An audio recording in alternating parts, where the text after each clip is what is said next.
মালয়েশিয়ার শ্রমবাজার বা সাধারণ কর্মীদের লো স্কিল্ড লেবর ভিসা চালু হওয়া নিয়ে সোশ্যাল মিডিয়া ও বিভিন্ন মাধ্যমে নতুন করে কিছু গুঞ্জন শোনা যাচ্ছে। তবে প্রকৃত সত্য ও অফিসিয়াল আপডেটগুলো জানা অত্যন্ত জরুরি, কারণ ভুল তথ্যের কারণে সাধারণ মানুষ প্রায়ই প্রতারণার শিকার হন।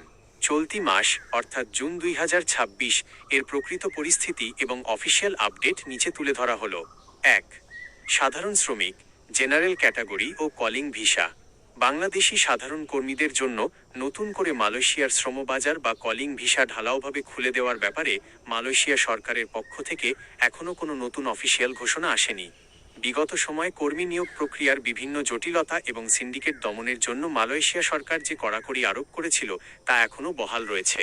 তাই কেউ যদি আপনাকে বলে যে চলতি মাসেই কলিং ভিসা খুলে যাচ্ছে এবং অগ্রিম টাকা দাবি করে, তবে অত্যন্ত সতর্ক থাকুন। অফিসিয়াল ঘোষণা ছাড়া কোনো ধরনের আর্থিক লেনদেন করবেন না। 2. 1 জুন 2026 থেকে কার্যকর হওয়া নতুন নিয়ম, প্রফেশনাল ভিসা। মালয়েশিয়া সরকার চলতি মাসের 1 তারিখ 1 জুন 2026 থেকে তাদের এমপ্লয়মেন্ট পাস ইপি বা প্রফেশনাল দক্ষ কর্মীদের ভিসার নিয়মে বড় ধরনের পরিবর্তন এনেছে। এই পরিবর্তনগুলো সাধারণ শ্রমিকদের জন্য নয়, বরং উচ্চশিক্ষিত ও দক্ষ পেশাজীবীদের জন্য। নতুন নিয়ম অনুযায়ী ন্যূনতম বেতনের সীমা প্রায় দ্বিগুণ করা হয়েছে। ক্যাটেগরি আই, উচ্চ পদস্থ কর্মকর্তা, ন্যূনতম বেতন হতে হবে RM 20,000 বা তার বেশি। ক্যাটেগরি 2, পেশাজীবী, ন্যূনতম বেতন হতে হবে RM 10,000 থেকে RM 19,999। Category I, technical, general professional, ন্যূনতম বেতন হতে হবে RM 5,000 থেকে RM 9,999। 3. ট্যুরিস্ট বা ই ভিসা। বাংলাদেশিদের জন্য মালয়েশিয়ার ট্যুরিস্ট ই ভিসা সম্পূর্ণ সচল এবং খোলা রয়েছে।